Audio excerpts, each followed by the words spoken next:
Bharti news, सीधा, सटीक और निष्पक्ष। नमस्कार, बहुत स्वागत है आपका। भारतीय न्यूज देख रहे हैं आप। आपके साथ मैं हूं श्वेता अरोड़ा मल्होत्रा। कल वित्त मंत्री निर्मला सीतारमण ने अपना छठा और मोदी सरकार का 10वां बजट पेश कर दिया। हालांकि इस बजट में इतना कुछ तो नहीं था जितनी ज़्यादा हम घोषणाओं की उम्मीद कर रहे थे, क्योंकि मिडिल क्लास को हमेशा एक उम्मीद होती है कि टैक्स स्लैब में रिलैक्सेशन दी जाएगी, जो कि इस बार नहीं मिली है। लेकिन फिर भी मोदी सरकार का पूरा फोकस जो है वो इंफ्रास्ट्रक्चर पर है, और बाकी भी जगह हम देख रहे हैं कि सभी क्षेत्रों में कहीं ना कहीं इजाफा जो है वो किया गया है। तो चलिए बहुत विस्तार से जानते हैं कि किसानों के लिए, महिलाओं के लिए, युवाओं के लिए और गरीब वर्ग के लिए मोदी सरकार के पिटारे में या निर्मला सीतारमण के पिटारे में क्या कुछ रहा है। हमारे साथ पूरा पैनल जो है वो जुड़ चुका है। साहिल जी हमारे साथ हैं, डॉक्टर रिंकू सेठी जी हमारे साथ हैं। सबसे पहले मैं साहिल जी का रुख करना चाहूँगी। साहिल जी, किस तरह से देख रहे हैं आप इस बजट को? कल वित्त मंत्री निर्मला सीतारमण ने अपना बजट पेश कर दिया, क्या कुछ रहा किसानों के लिए, युवाओं के लिए, महिलाओं के लिए और जो हम कहें कि गरीब तबके के लिए? पहले तो मैं कहूँगा कि निर्मला सीतारमण जी को काफ़ी बधाई कि उन्होंने छठा बजट पेश किया अपना। और क्योंकि अंतरिम बजट था तो इतना उम्मीद रख नहीं सकते थे सरकार से इस बार, बट ना कहते हुए भी उन्होंने काफ़ी चीज़ें दे दी है इस बार। बिल्कुल बिल्कुल। क्योंकि इंफ्रास्ट्रक्चर की बात करें तो हम सब जानते हैं कि एक से एक बढ़कर एक्सप्रेसवे और हाईवे देश को दिए हैं गडकरी ने, मोदी सरकार ने। तो उसी चीज़ को फोकस रखते हुए काफ़ी चीज़ें आई हैं। उड़ान को आप देखें, सिविल एविएशन को देखें, कितने सारे एयरपोर्ट्स बन रहे हैं, उम्दा एयरपोर्ट्स बन रहे हैं, छोटी से छोटी उड़ानें छोटे छोटे शहर तक जा रही हैं। तो ऐसे इंफ्रास्ट्रक्चर को लेकर काफ़ी सब चीज़ें दी हैं। 11% तक बजट जो है अपना इंफ्रास्ट्रक्चर में बढ़ा दिया है मोदी सरकार ने। और हम इसका देखते हैं कि पॉजिटिव सेंटीमेंट जो है वो साफ तौर पर देखने को मिले सेंसेक्स में। आज सेंसेक्स जो है 800 पॉइंट बढ़ चुका है। और हम कहते हैं कि जब आम जनता को एक्सेप्टेबल होता है बजट तो सीधा सीधा इसका असर जो है सेंसस पे देखने को मिलता है। तो आप किस तरह से देखेंगे कि इंफ्रा के स्टॉक्स में इतनी तेज़ी जो आ रही है और इंफ्रास्ट्रक्चर पे जितना ज़्यादा मोदी सरकार फोकस कर रही है, क्या लग रहा है किस तरह का भविष्य? अच्छा है, क्योंकि आप पिछले काफ़ी सालों से देखें, 3 साल का अगर मैं आंकड़ा दूँ तो 7% की GDP मेंटेन करके चल रही है सरकार। तो कम बात नहीं है। G20 देशों में सबसे तेज़ चलने वाली हमारी इकोनॉमी है। बिल्कुल। तो उससे देखा जाए तो काफ़ी अच्छा। और दिल्ली जैसे शहर में आप देखें रोज़ाना ई-बसेस का आना, फेम उसके मिनिस्ट्री ऑफ हैवी इंडस्ट्रीज के थ्रू 1300 करोड़ भी आवंटित किए ई-बसेस के लिए खास तौर पे। तो एनवायरनमेंट और सस्टेनेबिलिटी के भी बारे में बात कर रही। बिल्कुल। तो वैश्विक पटल पर भी देखा जाए तो भारत जो है लगातार अपनी एक उम्दा छाप जो है वो छोड़ रहा है। डॉक्टर रिंकू जी, आपसे मैं जानना चाहूँगी, हेलो, किस तरह से आप देख रहे हैं इस बजट को? अंतरिम बजट था, बहुत ज़्यादा लोक लुभावन तो नहीं लगा, लेकिन फिर भी सरकार ने कोशिश पूरी की। सरकार ने कोशिश अपनी पूरी की है और 2014 से वो कोशिश जो है वो जारी है। अच्छी बात है, सरकार का काम है बजट पेश करना, लेकिन रिजल्ट वही, आमदनी अठन्नी, खर्चा रुपया। मैं कुछ डेटा जो है साथ में लेकर आया हूँ, जिसमें गवर्नमेंट का सिर्फ और सिर्फ 11.90 करोड़ रुपया इंटरेस्ट को गया है। यानी कि बाहर फॉरेन्स को, यानी कि विदेशों को हमने जो है 11.90 लाख करोड़ रुपया जो है सिर्फ इंटरेस्ट के तौर पर दिया है। पिछले बजट में मैडम बात रखी गई थी कि जो है 2.8% जो है हमारा राजस्व घाटा जो है, जिसको हम अगले बजट में कंप्लीट कर देंगे, इसको हम 0 ले आएंगे। लेकिन अभी भी जो है जो दिग्गज अर्थशास्त्री उनका मानना है कि ये राजस्व घाटा अभी भी जो है 2% रहेगा। यानी कि टोटल ओवरऑल अगर हम देखें तो 7 पॉइंट समथिंग हमारी जो GDP है उसका 3.6% तो हम अपना जो है इंटरेस्ट पे करने में लगा रहे हैं। तो ये तो बात हो गई कुछ तथ्यों की, कुछ डेटा की, जिसको अगर हम डेप्थ में जाके समझें तो टोटल ओवरऑल ये बजट भी हमारा घाटे का बजट था जो है। चलिए बात करते हैं अब जो है बिल्कुल मिडिल क्लास लोगों के ऊपर कि टैक्स कम होगा, टैक्स का रेट कम होगा, स्लैब में कुछ हमें चेंजेस देखने को मिलेंगे। इस बार भी हमें निराशा हुई, जबकि चुनाव बिल्कुल हमारे सामने हैं, 2024 का इलेक्शन सामने है। तो ऐसा इसलिए हुआ क्योंकि जो है मोदी गवर्नमेंट इस बात को लेके बेफिक्र है कि इस बार भी उन्हीं की सरकार बनेगी। तो कॉर्पोरेट टैक्स जो है 1% यानी कि 21% से घटाकर जो है 20% कर दिया, लेकिन टैक्स स्लैब के अंदर कोई कमी नहीं की है। बात करते हैं हम इंफ्रास्ट्रक्चर की, जहां पे अभी आपने बताया कि इंफ्रास्ट्रक्चर के ऊपर 11% का जो है थोड़ा सा हाइक दिया है। मैं ऑडियंस से, जनता से ये पूछना चाहूंगा कि ये इंफ्रास्ट्रक्चर जो है किसके लिए है? बात कर रहे हैं हम हाईवे की, एक्सप्रेसवे की, वंदे मातरम एक्सप्रेस ट्रेन हो गई है या हमारे एयरपोर्ट्स हो गए हैं, इन सबका जो है गरीब तबके से कहाँ तक लेना देना है।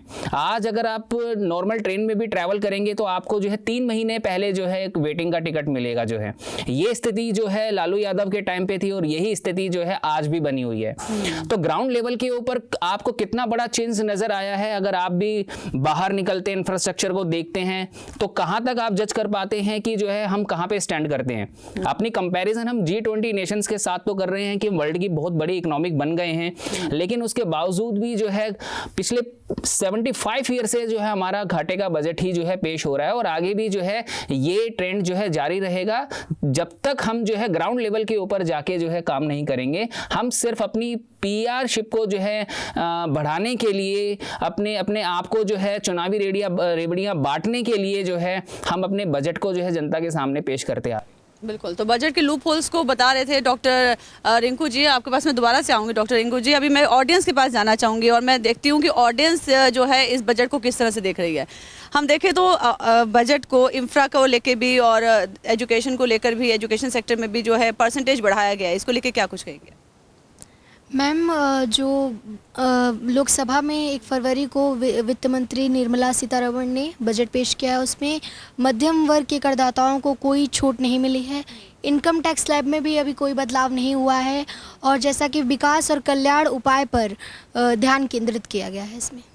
और कोई जी क्या बताना चाहेंगे बजट को लेकर? इंफ्रास्ट्रक्चर को जैसे 11% बढ़ाया गया है तो उसमें 3 आर्थिक रेलवे कॉरिडोर भी बनाए गए हैं। 40,000 बोगियों को वंदे भारत स्टैंडर्ड में भी बदला गया है और आवास योजना में 2 करोड़ पक्के घर भी बनाए गए हैं। इस तरह की योजनाएं और इस तरह की घोषणाएं जो हैं वो मोदी सरकार की तरफ से की गई हैं, क्योंकि हम देख रहे हैं कि योजनाओं का पिटारा जो है मोदी सरकार ने पिछले काफ़ी सालों से खोला हुआ है।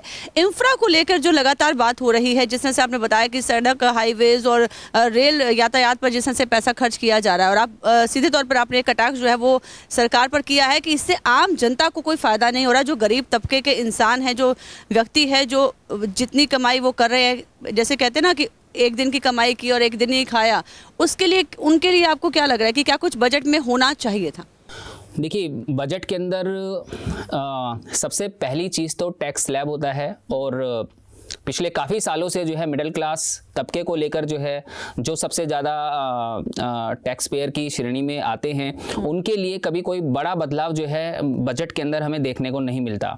1% ऊपर 1% नीचे इस स्लैब से निकाल के इस स्लैब में डाल दिया। अगर यहाँ पे हमें छूट मिल रही है तो वहाँ से हमसे जो है टैक्स वसूला जा रहा है। ऊपर से जो है इंफ्रास्ट्रक्चर के नाम पर जो चीज़ें सोसाइटी में या हमारे लिए लाई जा रही हैं, जैसे फॉर एग्जाम्पल मैं लेना चाहूँगा वंदे मातरम एक्सप्रेस। मैं बताना चाहूँगा कि ये ट्रेन किस रूट के ऊपर चल रही हैं। क्या वंदे मातरम एक्सप्रेस और दूसरी जो ट्रेन्स हैं ये बिहार, छत्तीसगढ़, झारखंड के किसी ऐसे रूरल एरिया को टच करती है जहाँ पे काफ़ी जो है आदिवासी लोग या फिर ग्रामीण लोग रहते हों? इसके अलावा अगर हम एक्सप्रेस वे की बात करते हैं तो द्वारका एक्सप्रेस वे का एग्जाम्पल आपके सामने है, जहाँ पे जो है 2 से 3 किलोमीटर का एक्सप्रेस वे बनाने में जो है करोड़ों रुपया लगा और जब इसकी फाइल ओपन हुई तो उसके बाद जो है सारा मीडिया सेक्टर जो है मोदी गवर्नमेंट के सपोर्ट में उतर आया।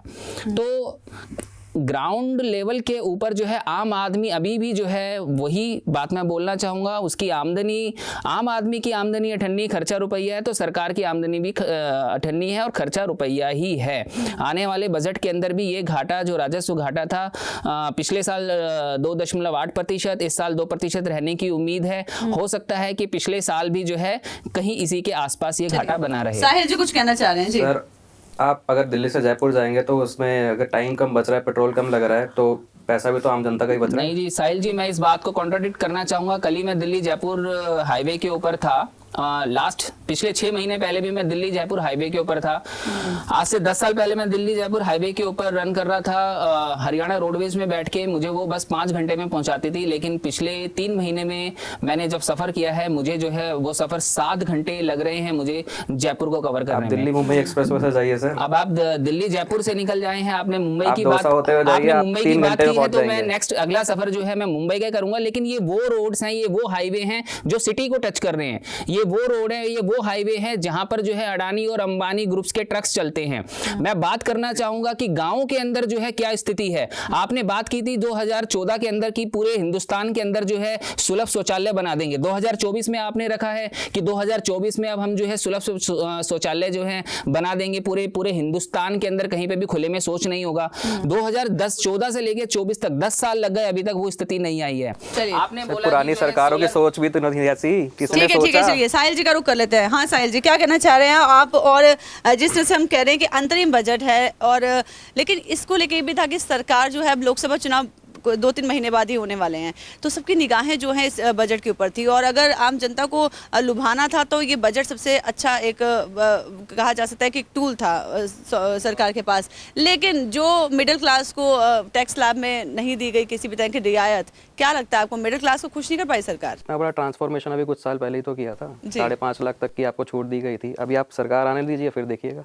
ठीक है, चलिए, तो हम देख पा रहे हैं कि बजट को लेकर मिली जुली प्रतिक्रिया जो है वो देखने को मिल रही है। हालांकि मोदी सरकार अपना बजट पेश कर चुकी है, लोकसभा इलेक्शन जो है वो देश में होने वाले हैं, उसके बाद फिर से बजट पेश किया जाएगा। क्या कुछ होगा उस बजट में, क्या कुछ होगा आम जनता के लिए, वो देखने वाली बात होगी। फिलहाल भारतीय न्यूज़ में हमारे साथ इतना ही। लगातार खबरों और अपडेट्स के लिए आप बने रहिए हमारे साथ। दीजिए इजाज़त, नमस्कार।